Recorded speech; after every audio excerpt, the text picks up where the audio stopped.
around. Governments lead on peace and security. The private sector follows once those conditions are in place.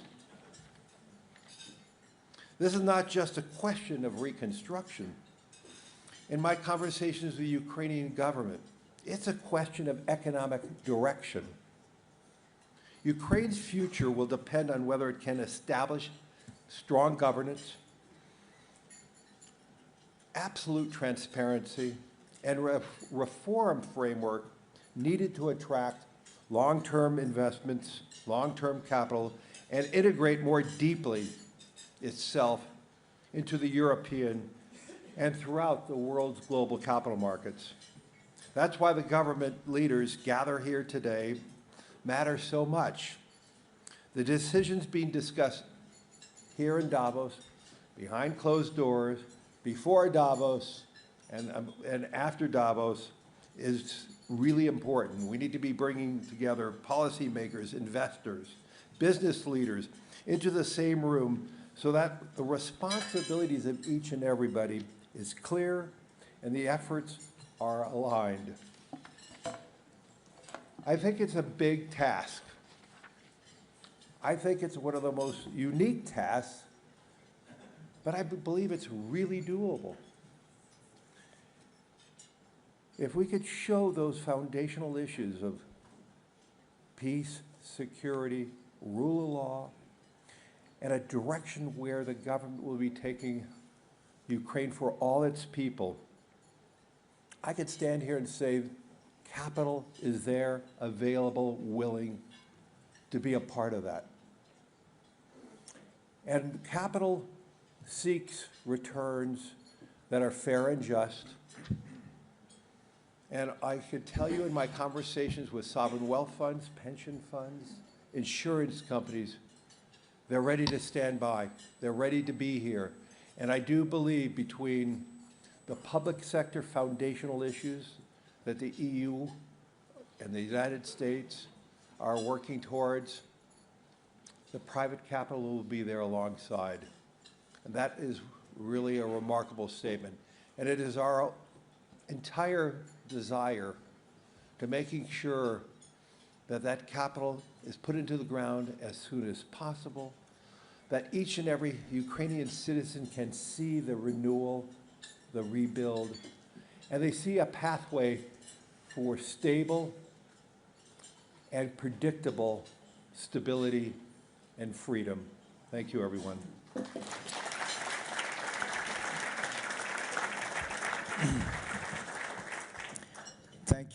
Thank you so much, Larry. As you can see, we have a galaxy of heads of government here, but I thought I would begin with the one gentleman who is not a head of government at the stage, who is Mark Rutte, the Secretary General of NATO.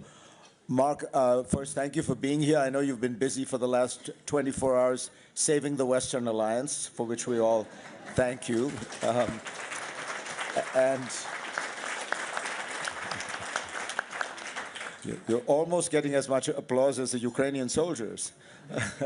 I guess the question would be, if I may, do you feel after these last few days that the crisis has been resolved over Greenland and that Greenland will remain a sovereign territory of Denmark? And does all of this give you a sense that the United States under current administration is truly committed to the support of Ukraine and to the independence and sovereignty of Ukraine? Yes. But let me say, on the Ukraine, absolutely, answer is yes. And I've never doubted this. President Trump is the one who broke the deadlock with Putin, started to negotiate, which was crucial because he was the only one who was able to do that from his position when he came into office in January. And he is pushing with Steve Witkoff, with Jared Kushner, with Marco Rubio, endlessly, of course with help from many Europeans, Jonathan Power I see here, and so many others in this room, working day in, day out to get the Ukraine issue solved, to get the war brought to an end, a sustainable end, where Russia will never ever try to attack again. And when it comes to the Arctic, President Trump in his first term already said we should spend more time and more energy on the Arctic and to defend the Arctic against the Russians and the Chinese because the sea lanes are opening up. Greenland, yes, not only Greenland, it is the whole Arctic. 7 nations in NATO, 1 outside NATO, Russia, and these 7 have to defend themselves against Russia and China. And what we discussed yesterday, it was a very good discussion, is how can we do that? 1, how can collectively the NATO allies help here, the 7 in the High North, and also others to support that. But the 7 in the High North, including the United States, because also the United States is an Arctic country because of Alaska. And of course Canada, Iceland, Denmark, Sweden, Finland and Norway. How can we make sure that these countries collectively make sure that the Arctic stays safe, that the Russians and the Chinese stay out?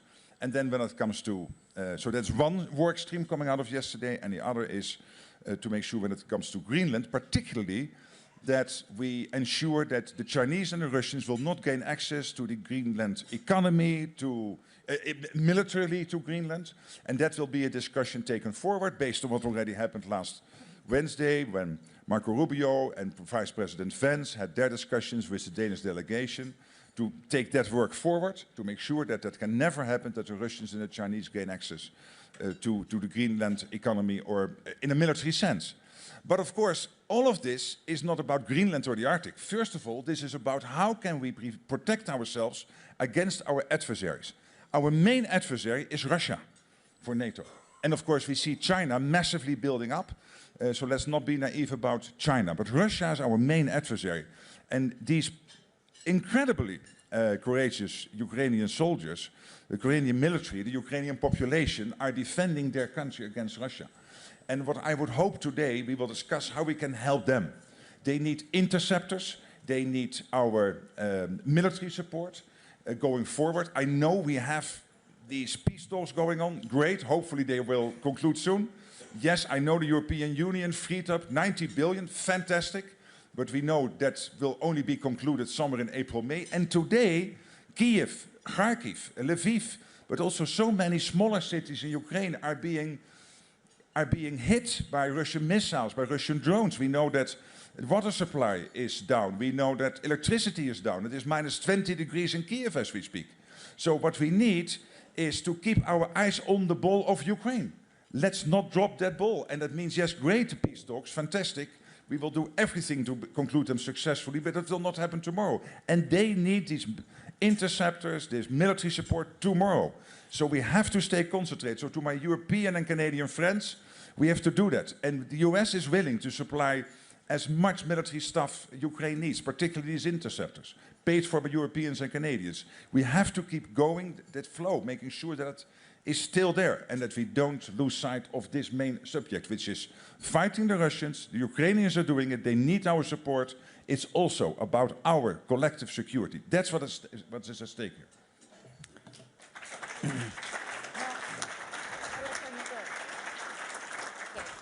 How do I turn this on? I'm already failing at my co-moderating task since I can't turn the microphone on. Mark, congratulations on the last few days. Fareed, thank you for sharing the stage. And Victor, thank you for again putting together this extraordinary breakfast. And I salute our Ukrainian heroes. This for me is the most important breakfast in Davos. And I'm delighted to be here. Alexander Stubb, President Stubb, I wanted to turn to you and ask you, how do we actually get to the next stage that Mark Rutte has mentioned and to what Larry Fink just called the resolute peace and security that Ukraine needs? What are the next steps and how do we get Russia to the table? Sure. Thanks a lot, Zani, and thanks, Victor, for the invitation. And thank you to all Ukrainian soldiers for what you do for protecting Europe. Before I begin, let me just gently remind on the Arctic question that NATO was just expanded with a country that has 1 million individuals trained in Arctic conditions, and that country is Finland. So I think we can do a lot on Arctic security. Now, my 2 points, one on the peace process and the second one on the narrative of the war. On the peace process, I think we are in a good place in the sense that the United States, Ukraine, and Europe, or more specifically the coalition of the willing, is on the same page. Ever since Jared Kushner came in, with the help of the work of Jonathan Powell and many others, we're now in a concrete stage where we're looking at somewhere between 5+2 documents which have to do with security guarantees, the prosperity package, which Larry has been working on, a sequencing document, and many others, and the 20-point plan, of course. I think on this particular situation, we're going to be in a position whereby we have full agreement between Ukraine, the United States, and Europe on what I would consider to be a good package, which has, I think, the elements for a lasting peace. But here's where I come to my second point, and that is that I'm not convinced that Russia will approve this. And this is the worry that I have, and that's why I fully agree with Mark that this is not over. Right now, what we need to do is to focus on the today and the near future and how we can provide and sustain and help Ukraine. Now, on the narrative of the war, this is something that I'm a little bit baffled, both in the international discourse and perhaps in some of the things that we hear also coming from the United States. Let's make this clear. Putin has failed in every and each one of his strategic aims. Number one, he wanted to take over Ukraine and make it Russian. He failed. He will not take over Ukraine, and Ukraine will become a member of the European Union.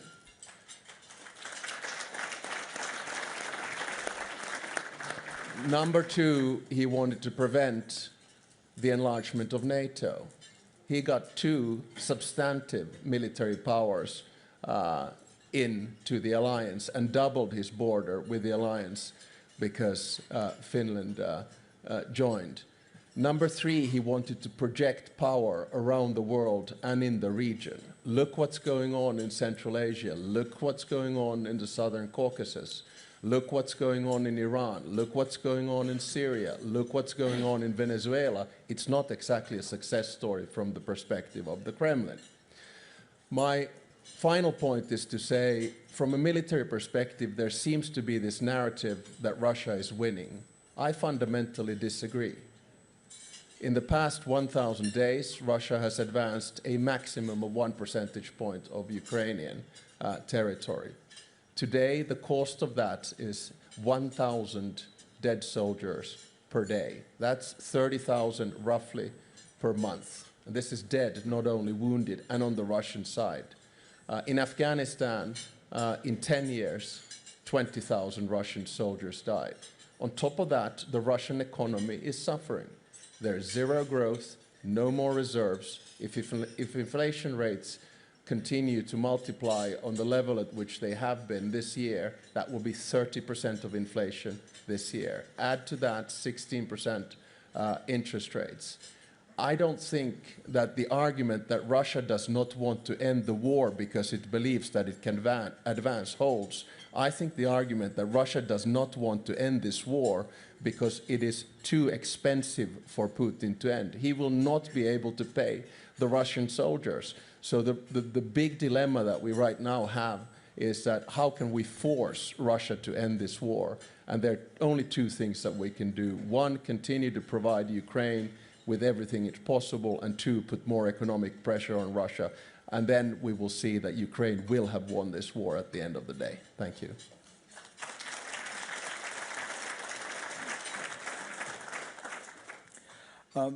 Let me move over to the president of Latvia, who's an old friend of Ukraine, has been at this breakfast many times. There is now talk of fast-tracking Ukraine's membership into the European Union. Usually this process takes a long time. Understandably, there are many conditions. There are many legal, economic reforms that Ukraine has to do, or a country has to do, to become the member of the European Union. How is this going to work with Ukraine? Well, thank you very much. I want to congratulate you for this upgrade because I feel now like in interrogation room with the bad cop and the good cop asking all the questions. But coming to your question, I do believe, and I very much agree with Alex, that we must work to ensure that Ukraine becomes the European Union member.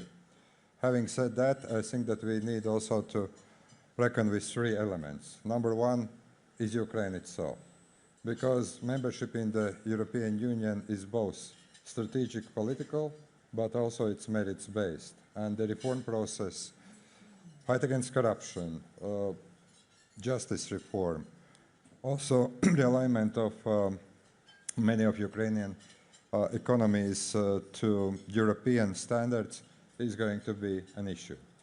Number two, and I think that's going to be also the moment of truth for all 27 EU member states, when we will have to convince our publics, when we will have to face many interests from agriculture to industry, and then of course it's going to be a very, very tough work, taking also into account what is happening in many of the European countries from the internal political point of view. From point of view of Latvia, we will do our best to get Ukraine as fast in the European Union as possible. And number three, the third element, is I do believe also that when we look at the Ukrainian membership in the European Union, we probably need also to address this from the broader perspective. Normally, we have seen the European Union as political union, as monetary union, as economic union. But if Ukraine enters the European Union, I do believe it's also going to make European defense identity much, much stronger. And this is something where I would say, when we talk about Ukrainian membership, yes, we will have a lot of questions. We'll have questions about quotas when it comes to goods and services. We will be having a lot of discussion about reforms. But when we talk about that, let's keep in mind that Ukraine in the EU makes European Union also much stronger from security and defense point of view, with the largest fighting army in Europe, with all what they have done. And also I want to use this opportunity to say that when we see those soldiers fighting right now, they also understand that they are keeping the whole of Europe out of the war of aggression that Russia would probably be able to launch as we speak. That's where the strategic choice for me is obvious. Ukraine must be in the EU, but I also understand it's not going to be a very easy political debate across European capitals. I'd like to turn now to the Prime Minister of the Netherlands to continue this conversation about the challenge for the EU. Prime Minister, the President of Latvia has just laid out what Ukraine needs to do, but also what the European Union needs to do. And maybe you could elaborate on how you see the EU rising to the challenges, both of providing financing for these years to come so that we can have this resolute security that Larry Fink laid out, but also the seriousness of the path to EU membership. It will be difficult, as the President laid out, but what do you think needs to be done to give the people in this room confidence that the EU is for real on this? Well, yes, I think the last decision the European Council made in December was very important, 19 billion for support for Ukraine for the years 26 and 27. It was a tough European Council, but in the end we made it. And I think it was a very strong signal to the people of Ukraine that we are there, and that we are there for them, and that we fully realize, as the Netherlands have been from the start, that this is not only about Ukraine, but that the Russian aggression war against Ukraine is also about freedom and security in Europe. And that's also why the Dutch actually provided a lot of money, a lot of financial support, political support and military support. And also we're welcoming those who need to go out of Ukraine and find a place somewhere in Europe. And I think that is important. So there can be no question about the support that Europe and the European Union gives to Ukraine. And in relation to the membership, there is no question that the place to be for Ukraine is the European Union. But the pathway to the membership of the European Union, I would probably agree with the President of Latvia. I mean, we have to, it's a balanced process. And the country is currently at war. And it's amazing what the country has been doing in its own governance to step up to the threshold of the European Union. And we should salute that and further support that. And then, in the end, there will be a membership of Ukraine for the European Union. Can I just ask one follow-up onto that? When you say in the end, what kind of time frame are we talking about? Yeah, well, I think that's very difficult. Because if we look at the way we are dealing with it now, it will take a couple of years. We have to be honest about that. Because we don't want to bring the European Union itself unstabilized when a country comes in too quickly. So we have to find ways to make very clear that the European Union is the end station for Ukraine. It's the home for Ukraine.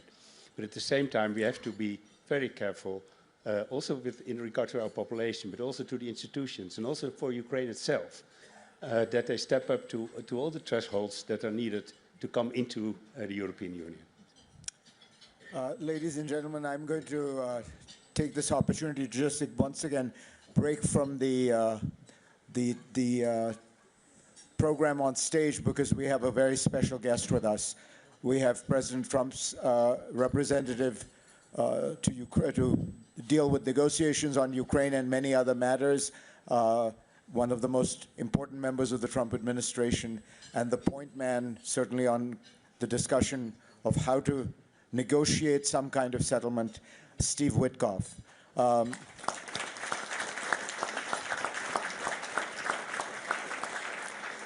Can I get you, Steve, to tell us a little bit about the progress of the talks and how close you think we are to a deal? Sure. First of all, thank you. Kellyanne, thanks for having me. You can't say no to Kellyanne. She asked me last night to be here, but it's an easy one because I have many friends here, including my new friend David. First of all, thank you. I think we've made a lot of progress. I think in the beginning of this process, there was a little bit of confusion. I was going to Moscow quite a bit, but I think it was important that we go there because we're at the end now, and I actually am optimistic. I spent the evening with David last night, with General Budanov, who's now Vice President Budanov, and Rustem. They've been amazing, by the way. You have, to the Ukrainian people here, you have an amazing negotiating team.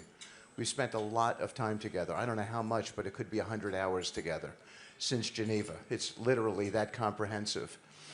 And I think we've got it down to one issue, and we have discussed iterations of that issue, and that means it's solvable. So if both sides want to solve this, we're going to get it solved. That's my view.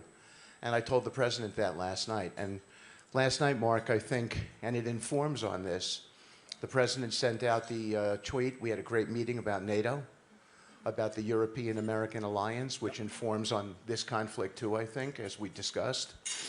So I feel encouraged. David, you're great to work with.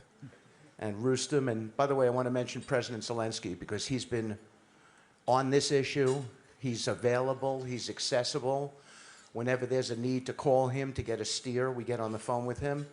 And of course, as everyone knows with President Trump, just as he said yesterday, Mark, with you, when we were talking about direct negotiations, he said, well, can I handle the negotiation directly? Would love to, right? So the president is always accessible as well, just the way he is. So we're off to Moscow tonight. We're not staying over. We're going right to Abu Dhabi. That's an important data point because in Abu Dhabi will be the working groups, military to military, prosperity. Jared and I talk all the time about the importance of prosperity, and of course we have what I would regard as the best-in-class prosperity advisor on the team, and that's Larry Fink. Yes. And Larry was good enough to volunteer for the job. I volunteered for the last 11 months, so why shouldn't Larry volunteer? And Jared as well, by the way. He's now a volunteer as well. President Trump is very good at saving money, David, okay? He gets us all for free. And you do too now.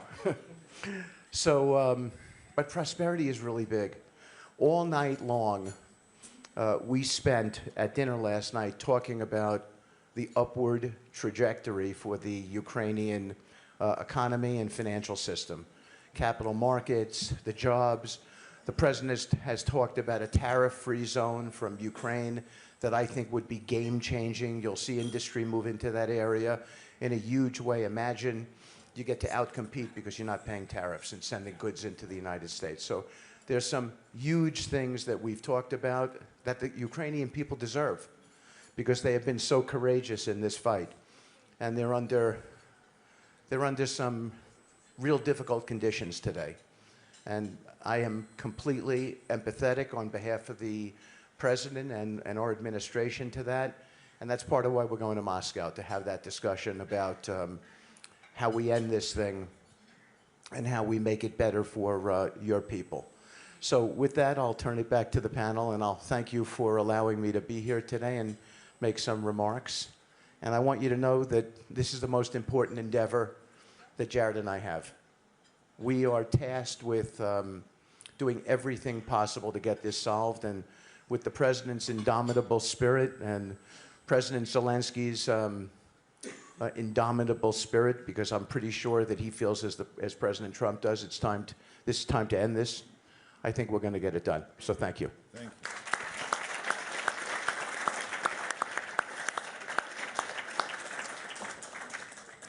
Thank you so much. It was incredibly valuable to hear literally from the negotiator's mouth where things stand.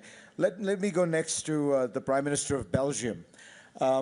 One of the ways that Europe can demonstrate that it is serious about confronting the challenge from Russia would be, it would seem to me, confiscating Russian sovereign assets. This is an easy demonstration of European will. It does set a precedent, there's no question, and it feels to me that the precedent it sets is if you ruthlessly and aggressively invade your neighbor, violate international law, and commit war crimes, your money is now not safe. Why is that not happening? You know I ask this because the government of Belgium has had a somewhat complicated stance on this issue. So now I know why you invited me. It's a very nice question. It's of course a very sensitive topic. I think first and foremost I want to say it's Europe's obligation to finance Ukraine, and we did. Europe will never win beauty prizes for the way it takes decisions, but at the end of the day, there is a result, 90 billion to finance Ukraine this year and next year. So we got a solution.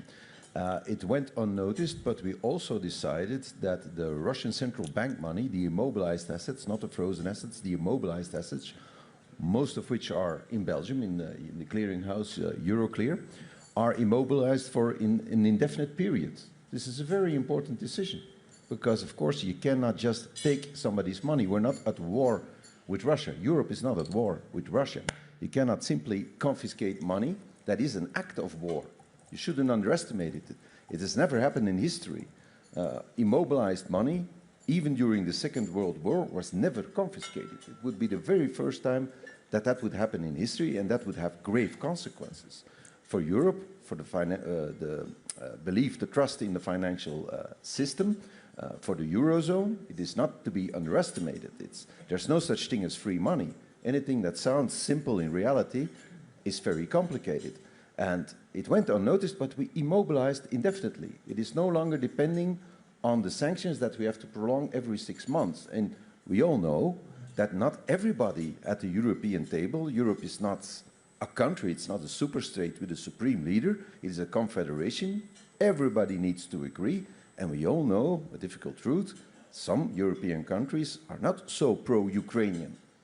Some might, at some stage, say we do no longer want to prolong sanctions, and then immediately you have to release those assets. Now, if you take assets confiscate them, spend them, and at a certain moment in time you have to repay them, then you have a big problem. So I think we took a very good decision. The financing of Ukraine is there, and the assets will be immobilized until the end of the war, which means that, as it always went in history, when there will be a peace deal, the assets will be on the table. And let me be very clear about that. At that moment, if I have my way and I have a say in this, every penny of that money will be used for the repayment and the reconstruction of Ukraine. I would be very sad to see €1 return to Moscow. But we have to respect international law. It will happen at that moment. And between that moment and now, Europe will finance the war in Ukraine, as we should do, because they are fighting for us. Well, that's a very reassuring statement. Zani, do you have a... It is a very reassuring statement, but it does, I think your frankness, Prime Minister, in saying not all members of the European Union, you said some are not so pro-Ukraine. And I think it is important to take that realism in the next question, which I'm going to pose to the Prime Minister of Croatia, because I would like to ask you, over the next few years, to get to this goal that you have all committed to, that Ukraine should be part of the European Union, what are you going to do? First of all, how does the EU need to change? And what are you going to do to be credible to everybody in this room that this really is a goal that is imminent and not a goal that is decades hence? Because the European Union does have a history of talking about membership and then taking decades to get there. Well, first of all, thanks to Victor for another invitation for the Ukrainian breakfast, and on behalf of Croatian government and someone who has been here for years, Croatia certainly belongs to the group of countries which is very clearly pro-Ukrainian in terms of solidarity and support all along, stemming from our own experience, because Croatia, due to the greater Serbian aggression in the beginning of the 90s, had at one point also 27% of its territory occupied. Ukraine today has around 19.5%, and that is the result of the aggression that is actually long now for more than 12 years. When it comes to the European Union stance towards Ukraine, here I would say that there are some of us who have bilateral agreements with Ukraine clearly defining our support towards membership. This is something I signed with President Zelensky before the second aggression in December in 2021. I think that Dick has said something which is very important. The overall situation with Ukraine, in my view, has three elements. One is the peace process, second is the integration, third one towards the European Union, and third one is the reconstruction. Of course, the conditio sine qua non is to stop the Russian aggression against Ukraine, which actually at the moment we don't see stopping, because of the continuous drafting of the new soldiers on the Russian side. Basically, if they lose 1,000 people a day, there are 1,000 new conscripts coming and being prepared for the Ukrainian front. Unfortunately, everything that Alex has said in respect to the effects of the restrictive measures and sanctions and the weakening of the Russian economy and the inflationary pressures and everything that is supposed to have an effect has not translated into a political change in Russia. This is the key problem. And I think Ukraine is, of course, aware, all of us who are there aware. In other circumstances, maybe you would have had a grassroots movement, civil society, media, independent institutions, opposition. Over there, we don't see it. Unfortunately, we are observing very closely, but we don't see it, and we do not really see that this will change. This is important.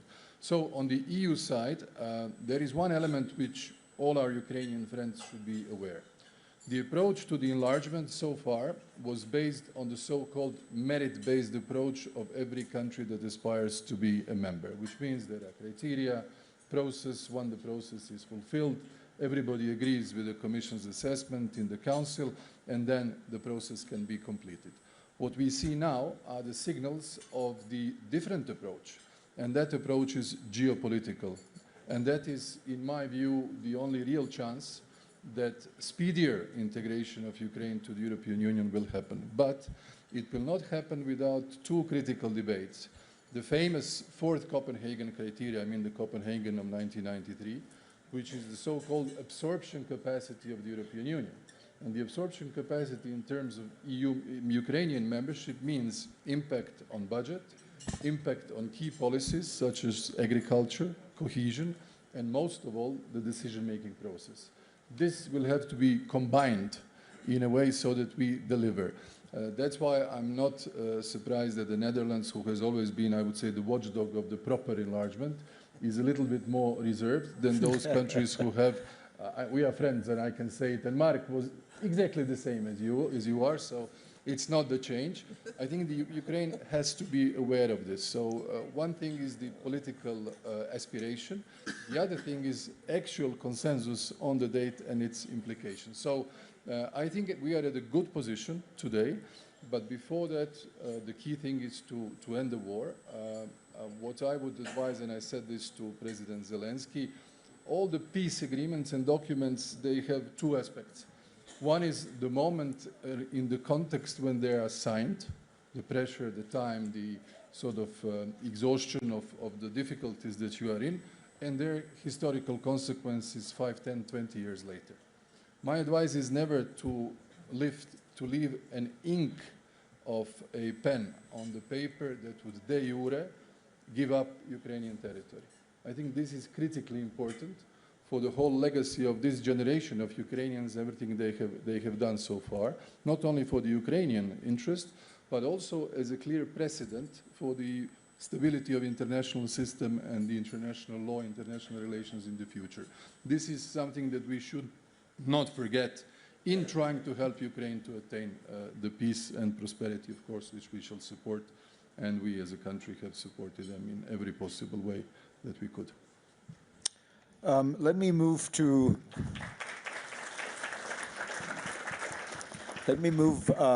a Ukrainian friend, the Deputy Prime Minister of Ukraine, Taras Kachka. One of the challenges that Ukraine faces in meeting these conditions for Europe is the perception that Ukraine still remains a very, to be honest, bureaucratic and corrupt country.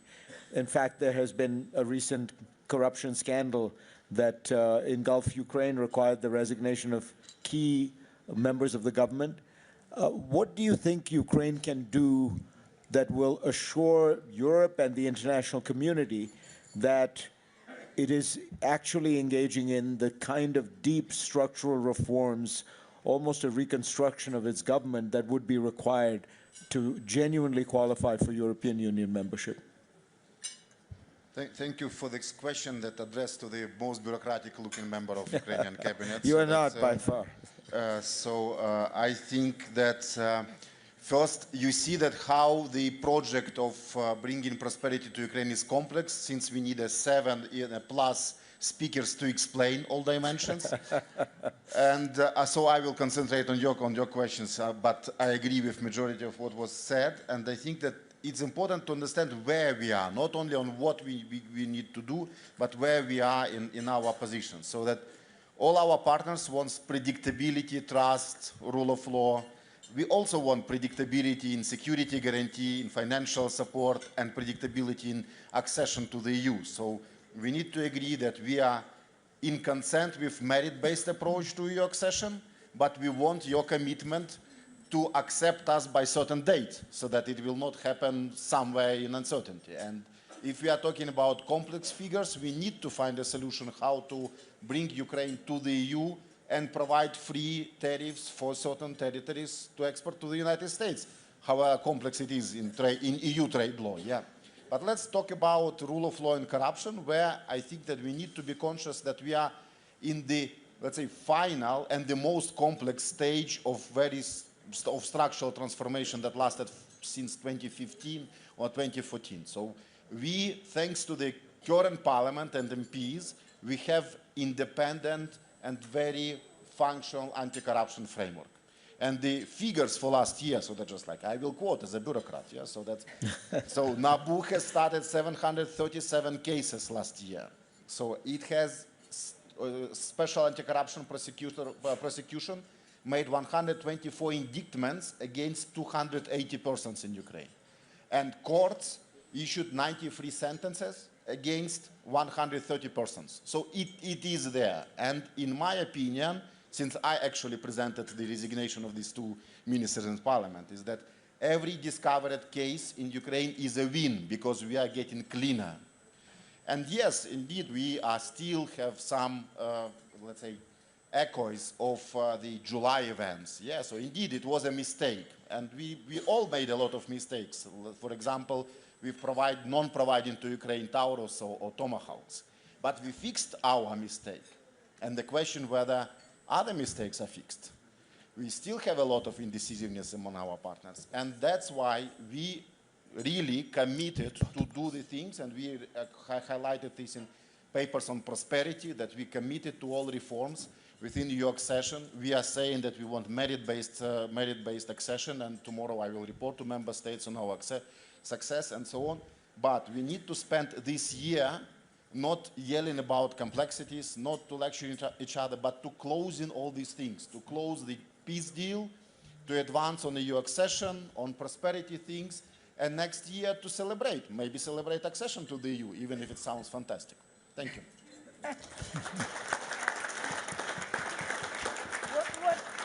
What a wonderful note of optimism. And I'm delighted to hear this level of detailed commitment from you and these warm words of encouragement from the Prime Ministers of the European Union. But I'd like to turn now to a contribution from the floor from Jonathan Powell, my fellow countryman and National Security Advisor to the United Kingdom. You heard those wonderful words from Steve Witkoff earlier about how well the negotiations were going and that you were going to Moscow. And I'd like to ask you, Jonathan, as a man who's got tremendous experience in reaching successful negotiations too, what do you think needs to be done to get President Putin to agree? Thanks, Annie, and thank you very much, Victor, for arranging this breakfast. I had the pleasure of meeting these soldiers from Ukraine yesterday, and I paid tribute not just to their heroism, but also to the suffering that some of them have been through as prisoners of war and the brutal treatment they've had from the Russians in those circumstances. It's perfectly clear this war won't end with a victory on either side. Russia is not going to be able to defeat Ukraine, thanks to the bravery of these soldiers. Ukraine will not be able to reclaim its territory by physical force, so there have to be negotiations. And President Trump is quite right to push these negotiations, to use his power to make them succeed. And we have made a lot of progress on our side. Steve, Jared, together with the Ukrainian negotiators and Europeans, have agreed a whole range of things, from security guarantees, prosperity, which Larry Fink is working on. But what we haven't seen is any evidence from President Putin that he is prepared to compromise, that he is prepared to negotiate, he's prepared to compromise and actually make peace. I think the only thing, having watched President Putin for 25 years, is that he's very indecisive. He finds it very hard to reach a decision. He's a judo player. He keeps his options open. So I think what we have to do is apply pressure to President Putin, financial pressure, military pressure, and have a deadline where he has to make a decision. I think that's the only thing that will make this work. And now he's become a member of the Board of Peace. I hope he can actually live up to his new role and deliver that peace by engaging seriously. The only other thing I would say is that, having worked on a very large number of both successful and failed peace processes, is they always take a lot longer than you expect. That's one rule for all of them. So I think we should be patient. This won't be solved tomorrow. It's important to push, as Steve is doing, but it doesn't happen immediately. We have to remain committed to it. And most of all, we have to find a way of Putin seriously engaging. And no doubt Steve, given his remarkable abilities, will achieve that tomorrow in Moscow before going on to the Emirates. Thanks.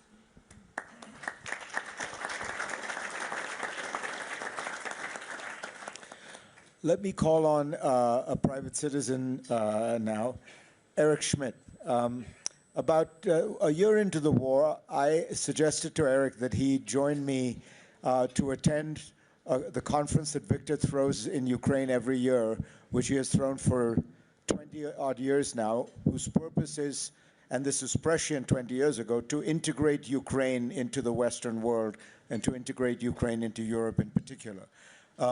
Eric was delighted to come and became an ardent supporter of Ukraine, but beyond that also found that Ukraine was in some ways the most innovative country in the world in a very critical way.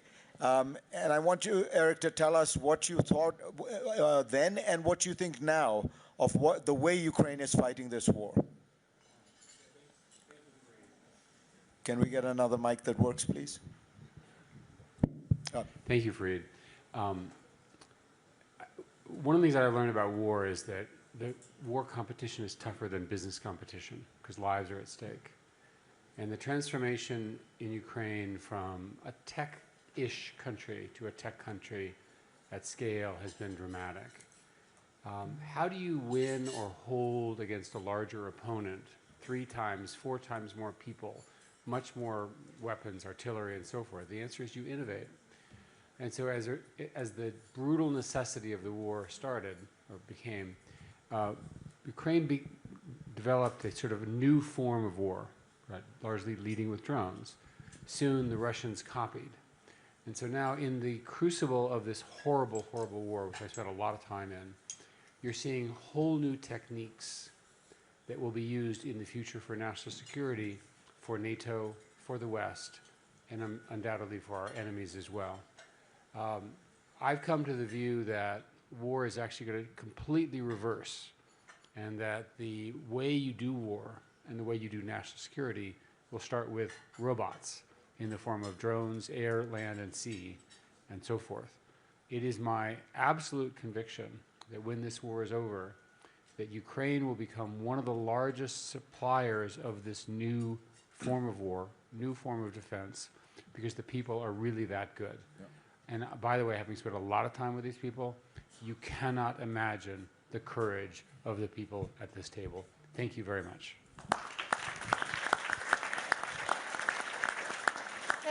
Thank you, Eric. I'd like to now turn to Jens Stoltenberg, Minister of Finance of the Kingdom of Norway, and of course former NATO Secretary General, to build on that. Jens, you have extraordinary experience both of understanding the military side of things and now the financial constraints involved. And I wondered if you could elaborate on what for you resolute security for Ukraine implies. What are the nature of the guarantees and the implementation thereof that would actually provide the security that is needed? Thank you so much, Sani, and many thanks to Victor for hosting this very important event, and again, many thanks to the Ukrainian soldiers. Well, I think what it holds is that we need to not only agree among ourselves on a platform for peace in Ukraine, but we need to do something which is more difficult, and that is to find a way to agree with President Putin. And I met President Putin for the first time in year 2000. He was a newly elected president of Russia. I was a newly elected Prime Minister of Norway, and over the following years I actually worked with him on many different issues. We were even able to make big agreements on, for instance, a delimitation line in the Barents Sea. So the big question is whether we are able to make an agreement with Putin now on peace in Ukraine. And I don't think we can change Putin's mind. His aim, his ambition is to control Ukraine. There's no doubt about that. But I think we can change Putin's calculus, that if the price he has to pay for controlling Ukraine is too high, then he will be forced to sit down and negotiate something which is acceptable for Ukraine. And the only way to get there is to provide military support to Ukraine. That's the only way, because the cost has to be so high that he accepts to sit down and respect Ukraine as a sovereign independent nation. Therefore, I welcome what NATO and NATO allies do. NATO is playing a more important role in coordinating support, thanks to Mark. But I also, of course, know that the only way NATO can, NATO allies and Western countries can provide support to Ukraine is that individual allies provide that support to Ukraine. And I moved from my position in Brussels to a job I had 30 years ago, being Minister of Finance in Norway. Most people move forward, I will move backwards. But I'm proud that the first decision I was part of, the first bill I put forward to the Parliament, was to triple Norway's financial support to Ukraine. Meaning that we now provide $8.5 billion yearly, last year and this year. We are less than 6 million people. but we need to step up, more support to Ukraine. Is the only way to facilitate a negotiated solution and to end the war. And that's why this is so important. Thank you. Thanks.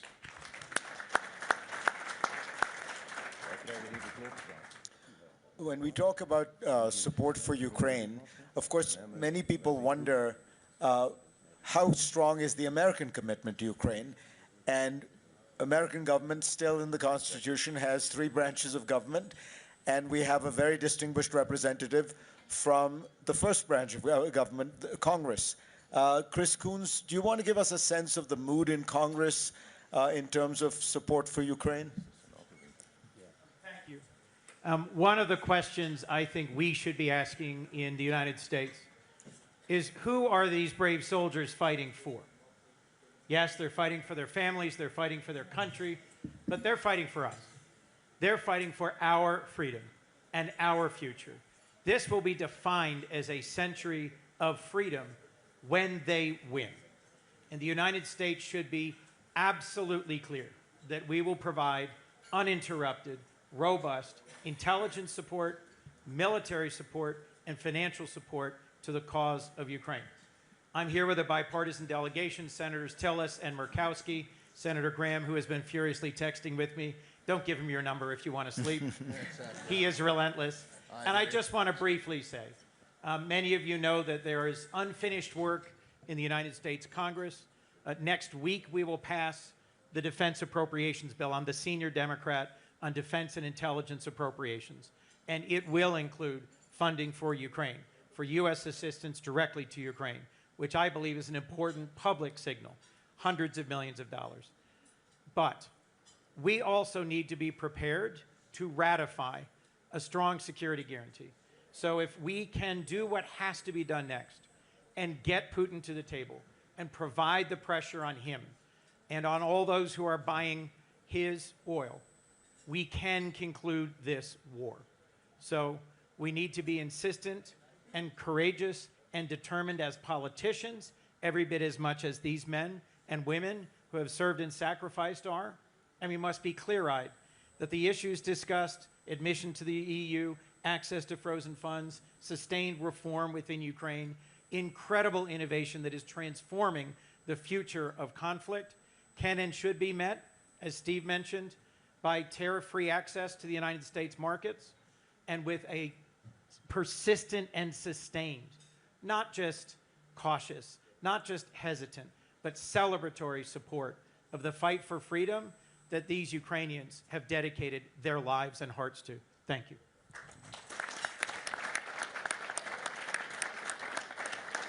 Senator, thank you. I am struck by how wonderfully upbeat our conversation has been this morning. And I'd like now to turn to the Deputy Prime Minister and Minister of Foreign Affairs of Poland, Radek Sikorski, a man who is has been a powerful voice and a powerful supporter and indeed proponent of the debate around Ukraine for many years, actually. And you've been very far-sighted in seeing the dangers of President Putin and the risks. I'd like to ask you for your sort of sober assessment, not just celebrating the progress that has been made, but what worries you most? Thank you, Zanny. In addition to saluting the soldiers, I'd like to salute the ordinary Ukrainians who are going through hell right now.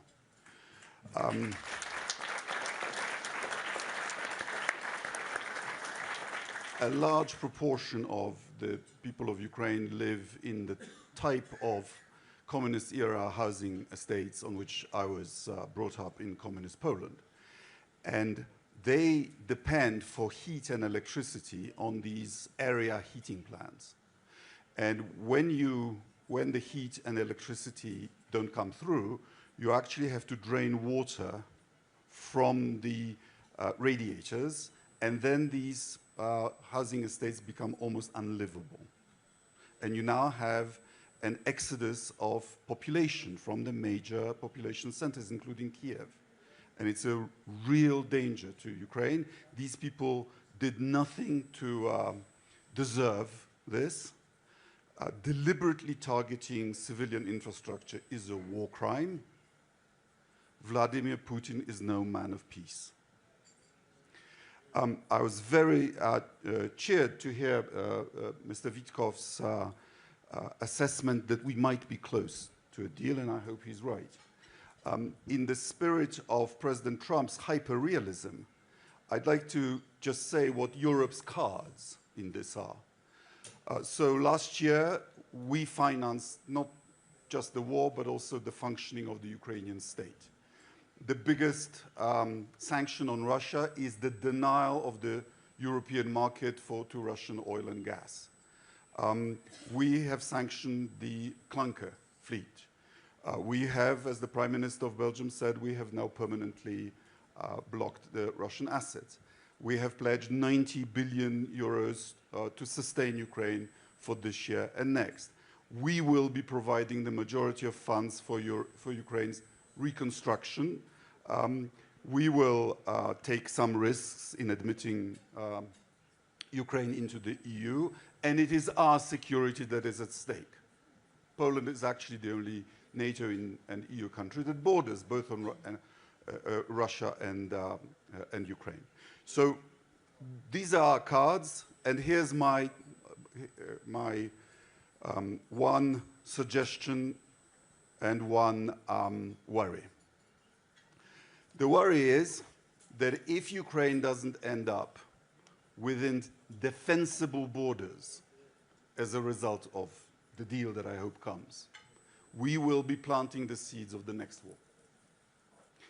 And my final suggestion is that to get to a fair deal, you have to put pressure not on the victim of aggression, but on the aggressor.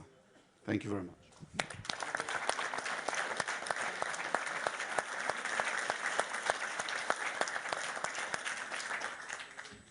We've spoken a lot about the Ukrainian soldiers who are here, heralded their extraordinary courage. And for those of us who have seen them in Ukraine, it really is remarkable. I thought I'd call on one of them to share perspective at this moment. Yuri Filatov has a job that 3 or 4 years ago didn't exist in any army in the world. He is the unmanned aerial vehicle commander of the 3rd Army Corps. Yuri. Yeah, thank you, gentlemen, ladies. Thank you for this opportunity to come here and to have this message directly from frontline. During these days, we have great conversations with many nations, first of all, European nations, and my main message would be for them. You know, this kind of conversation we have right now is remind me where our conversation during December 2021, probably January 2022, in Ukraine with our friends. And we were also discussing possibilities, what would come and what can happen. Right now we are in a state that international law is not working anymore. And we as Ukrainians know that for a long time. Let's shortly remind how we get here. Ukraine has given 3rd largest nuclear arsenal giveaway for international guarantees. We gave up our missiles to Russia. Actually, they flew later to us again. And then was 2014 and Crimea. And we suppose that, okay, we have guarantees, we have international law. But no, it was not that time. It was inconvenient topic. And we decided to close eyes for this incident. And actually, this is what we see right now is a chain of events that are linked all together. When international law doesn't work, then strength becomes the only thing that accountable. And I believe that, you know, when I was staying in line at enlistment military office in 2022, being an IT professional for 20 years, I was very angry for ourselves because we were believing in this. And that was not there, in fact. You know, right now, I'm talking to you as a chief unmanned system officer of 3rd Army Corps, the corps that is larger than average European army, the corps that is holding 200 kilometers of front line and which is destroying 1,000 enemies per week. And from this perspective, I have a couple of advices. Just accept the reality. The reality, a new reality, is that international law doesn't work. This trench, actually, the only thing that these neo-empires could actually listen to and could understand. It's not, unfortunately, I don't really believe in deals, because deals also are kind of rational, but they are not. And so please accept this. As soon as you accept, you will not be angry on yourself when something would happen to, first of all, to European. None of individual European armies can withdraw for the army we are holding. We are holding right now 1 million+ army at the border of European Union. We are discussing that acceptance of Ukraine to European Union as it is. In fact, I believe Ukrainian army already a part of European security. We entered by fact the European Union.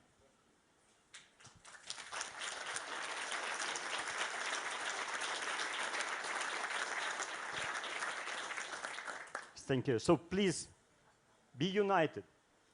United Europe should unite all together, and be strong, because only that matters for Putin's new empire. Thank you.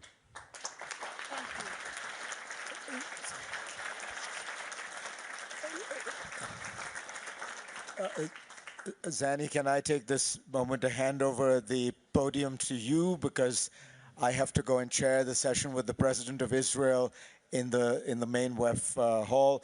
President Stubb has a similar commitment, and I think the Prime Minister of Belgium has one. So Zanny is going to solo moderate. So now the IQ level has really gone up. Hardly, but thank you, Fareed. Thank you, President Stubb. Thank you, Prime Minister. Thank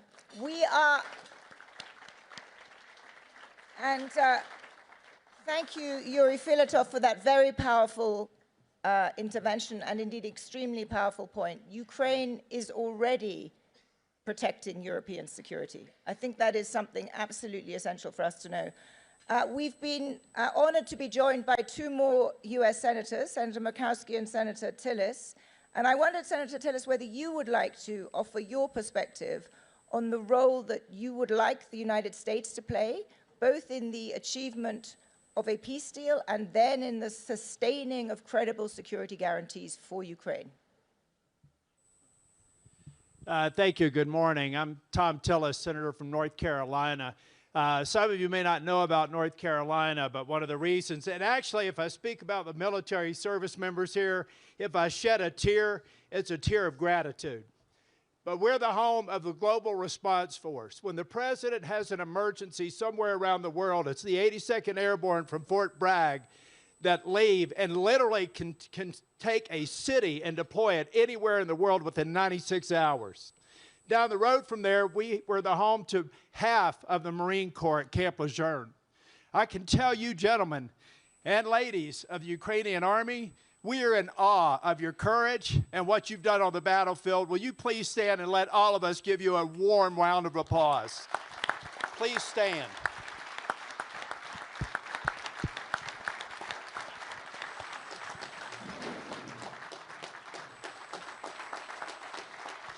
God bless you. God bless your families. And God bless Ukraine. I ran from the other end of Davos to make sure that I could get here, and if I did nothing more, thank you. I was in Kyiv. I was at the Munich Security Conference last year. And then I left there, went to Poland, took the train to Kyiv. And I went out to Bucha.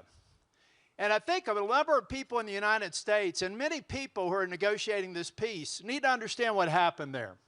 I live in Charlotte, North Carolina. I live about the same distance from downtown Charlotte as Bucha is from Kyiv.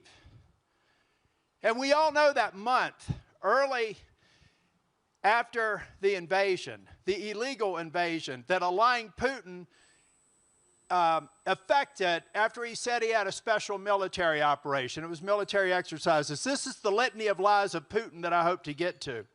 But now let's get back to Bucha. Over the course of 30 days, the president of Russia allowed the systematic kidnap, torture, rape, and murder of people in a suburb just 30 minutes outside of Kyiv. This is what that vicious dictator of Russia perpetrated on the poor, innocent civilians of Bucha.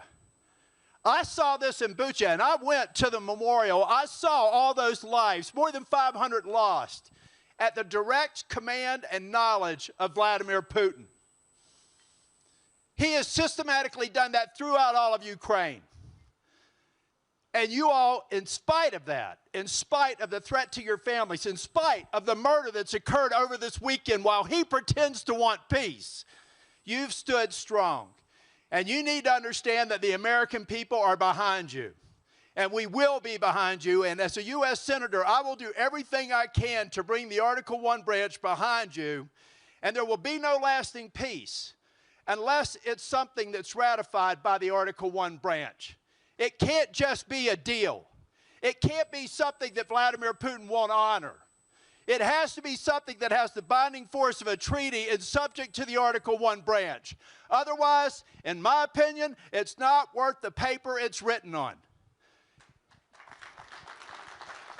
Vladimir Putin is a liar.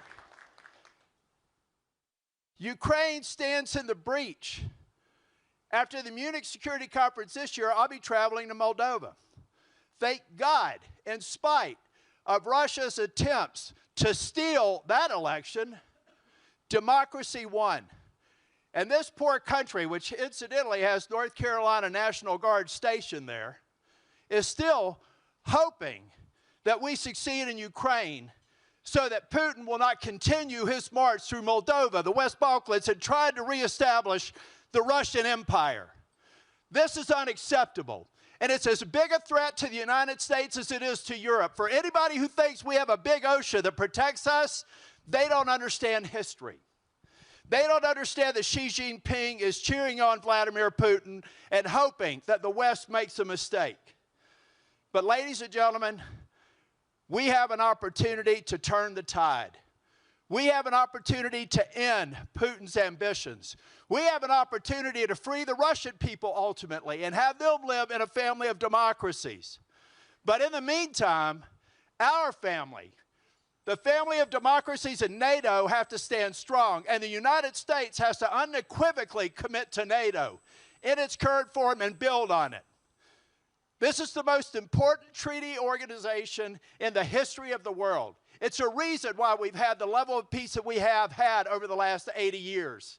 And if we want to continue that peace, if we want to continue prosperity, and if we want to continue to spread democracy throughout the world, America must lead.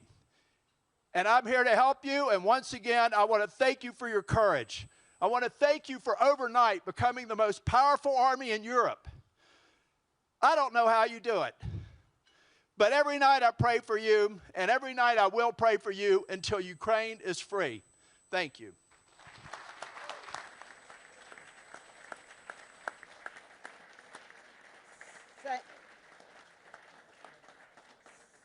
Senator, thank you for those powerful words. Let me now turn to a man who will give us a provocative and broader historical perspective. I don't think I even need to say his name, but Professor Neil Ferguson, what is your take on this? And what are we missing in this conversation this morning? Thank you, Zanny. I can't match Senator Tillis for rhetorical passion, though I admire the sentiments he just expressed. But I can't help but point out how strange this week has been. This Davos was billed as the spirit of dialogue. But the dialogue that I've been reminded of is the Melian dialogue in Thucydides' history of the Peloponnesian Wars, which you all are familiar with, I'm sure.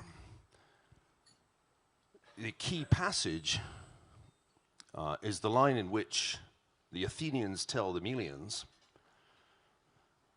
the strong do what they wish, the weak do what they must.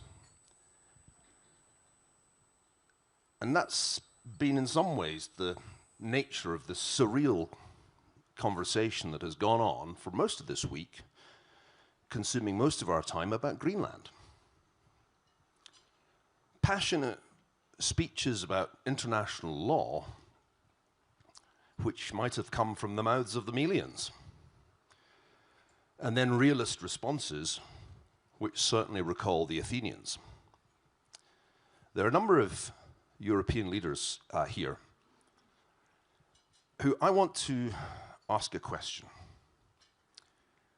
When all the fine speeches have been made about support for Ukraine, I would love to understand why the pace of European rearmament is still so slow. Because it's one thing to commit to increase your defense spending to 3% or even 5% of GDP. It's another to actually do something, to procure the weapons, to modernize the defense forces of Europe. Let me take the example of Denmark. Denmark has very nobly delivered a very large proportion of its arms to Ukraine. I think my friend Moritz Schulrich's Kiel Institute has shown that it's probably delivered one of the largest percentages of its own arms to Ukraine, which is noble. But it's rather Melian if you don't then replace those weapons with new ones and modern ones that meaningfully contribute to Europe's defense capabilities. You are so right, Yuri. Ukraine has become the defense force of the European Union. But where are the defense forces of the real European Union member states? It's unfortunate there are no German representatives here, because that's the key issue that nobody has yet touched on. Why is it that despite the fiscal commitments that have been made by the German government, which are of course an enormously important step, the pace of German rearmament is so painfully slow? Eric Schmidt is one of those people who's making a huge effort to scale Ukrainian drone production.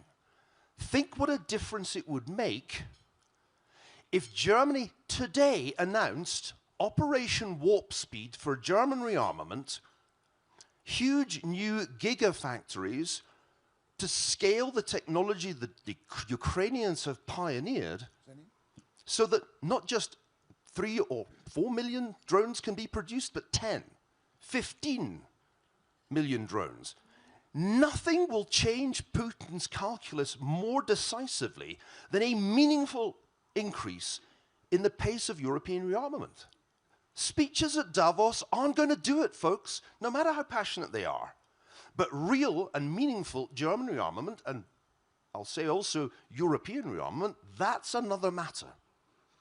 So I would urge my European friends, be a little less Melian and a bit more Athenian, and let's send a signal that no Russian dictator will ever, ever be able to misunderstand. Because of your actions, President Putin, you have required, necessitated something that the Germans hoped they would not have to do. And that is a very rapid rearmament, which I hope will lead a general European rearmament. If any of my European friends would like to comment on this, I would very much like to hear what they are doing to bring about Operation Warp Speed and a meaningful European military response to the Russian threat. Thanks very much. Thank you. Thank you, Neil. Your European friends are indeed itching to comment on this. Mark Rutte is practically jumping out of his chair. Mark, the floor is yours. No, but thanks for the challenge. Of course, I speak for NATO, and NATO is 50% US, and the other 50% are the other 31 allies. But amongst them, of course, outside, next to Canada, we have 30 allies in Europe. I agree with your speech when it would be about weapons delivered to Ukraine. I agree what you said about Denmark, and that they have delivered huge amounts of weapons to Ukraine, and many other countries also did. But it's not sustainable in the way it's going on now, because too many countries are not doing enough. There I would agree with your speech. I do not agree with your speech when it comes to the rearmament of Europe, and particularly not Germany. And I'm going to defend them. Germany spent in 2021 70 billion of their annual budget on defense. By 2029, that will have been risen to 160 billion. I opened a factory in Unterlüß in Germany, which is a factory providing with ammunition, 155 caliber. They have built that factory from nothing. There were sheep grazing there to having that factory fully automated opened in 14 months. Normally, it would take you 10 years to only get the paperwork in order. Now, in 14 months, from nothing to a full factory. This is what Germany is doing at the moment. They will massively grow their armed forces. And this is not only Germany, there's many countries. So I agree with you when it comes to support for Ukraine.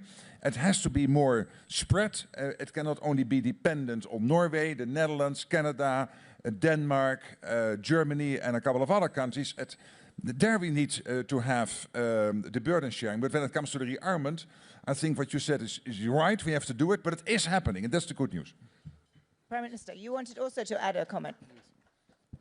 Just a short comment, and with a lot of appreciation for Niall and his thoughts and the comparison with the ancient Greek times.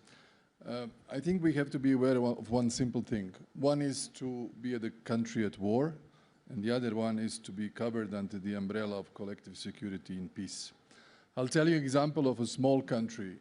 We are looking forward for 800,000 men in Ukraine under arms after the peace deal. Croatia is a country of 4 million. During the time of the Greater Serbian aggression and the occupation of our territories between 91 and 95, at the moment when the Croatian military forces liberated 3/4 of at the time occupied territories, we had 200,000 men under arms, country of 4 million. And we did it in a speedy manner of 4 days. 4 days. Plus, under the arms embargo. For years, not a single bullet was bought legally. It was all smuggled. More expensive, more difficult, and still managed. That's why the Croatian, unfortunately, unique experience on the European continent is so worthy for Ukraine, especially the part of the peaceful reintegration of the occupied territories which happened in '98. And today, to give you an example, Mark was just in Zagreb last week. We are now undergoing a huge transition from the Eastern military technology to the Western one.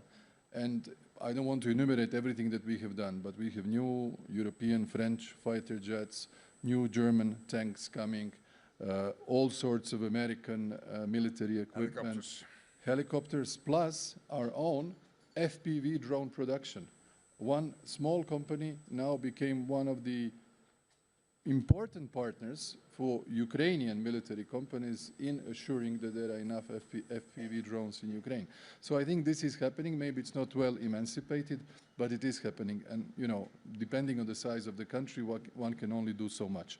And my final point, we really are fully aware of the suffering of the Ukrainian people. Our electricity companies, together with the Ukrainian electricity companies, we are now providing necessary equipment which was destroyed and is the one that was used in Ukraine before, and we still have it. So we want to help you to go along through this big suffering during the winter, and a lot of respect to the Ukrainian soldiers and gratefulness for everything you have done for your country and for the freedom of Europe. Thank you. I have a very long list of people who would like to speak, but I also see that it is 9 o'clock and you all have other engagements to go to. What I would propose is that I think we should end this breakfast by hearing from one more of the Ukrainian heroes. That is what this is ultimately about. So I'd like, if they're still here, to call on Alexei and Nulia. Are you here? And could you give us, to conclude, your assessment of the stakes? What are you fighting for? What are the stakes? What do we all need to leave this breakfast knowing? And Alexei will be speaking in Ukrainian, I think.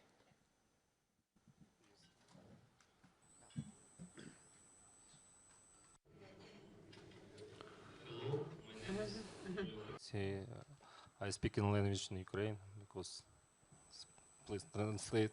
Your English is excellent. I think you could continue in English. You could continue in English. It's very good.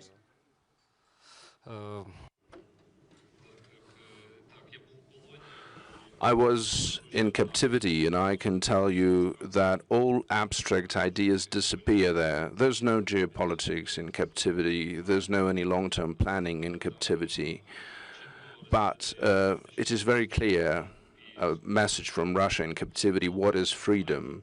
Freedom is not a word on the slide. It's a possibility to say no despite the torture, act despite the prohibition, the possibility to say truth and not being killed for that.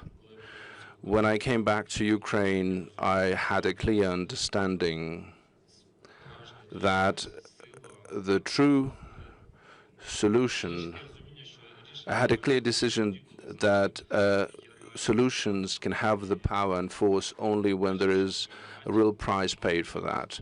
When I saw my mother who became a widow, my children who didn't recognize me, I saw that my brothers and sisters in arms are making an everyday choice to be free without knowing what will come tomorrow.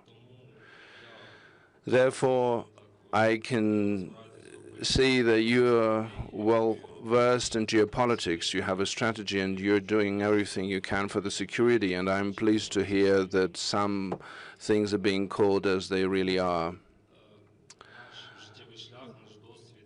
Our path in life, our experience, therefore, is not about the pain. If each of your individual decisions will be more specific, more swift, and it will bring about security and peace to Ukraine, then I will be able to explain to my children that our path is not about a pain, it's about a sense, a common sense.